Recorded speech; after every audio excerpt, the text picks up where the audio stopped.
తాజా 30 ఇప్పుడు ప్రపంచమంతా హ్యాకింగ్ వైరస్ల చుట్టూ తిరుగుతోంది. వన్నాక్రై ర్యాన్సమ్వేర్ వైరస్ బారిన పడి చాలా కంప్యూటర్లు లబోదిబోమంటున్నాయి. సాఫ్ట్వేర్ అప్డేషన్ వచ్చేదాకా ఏటీఎంలను కూడా మూసి ఉంచాలని చెప్పారంటే వన్నాక్రై వైరస్ ఎంత సీరియస్గా అటాక్ చేసిందో అర్థం చేసుకోవచ్చు. మొత్తం ప్రపంచాన్ని ఈ స్థాయిలో గడగడలాడించిన మొట్టమొదటి కంప్యూటర్ వైరస్ ఇదే కావచ్చు.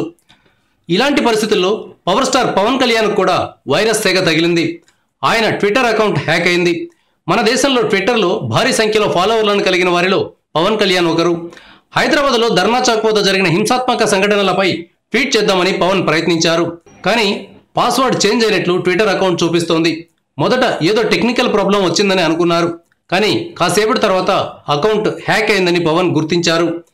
పవన్కు ట్విట్టర్లో 18 లక్షల మంది ఫాలోవర్లు ఉన్నారు. ఆయన ట్విట్టర్లో చాలా యాక్టివ్గా ఉంటున్నారు. సమస్యల మీద ట్విట్టర్లోనే ఎక్కువగా రియాక్ట్ అవుతున్నారు. Thank you viewers. ఈ వీడియో మీకు నచ్చితే లైక్ బటన్ టచ్ చేయండి. తాజా 30 ఛానల్కు సబ్స్క్రైబ్ చేయండి. మీ మిత్రులకు షేర్ చేయండి.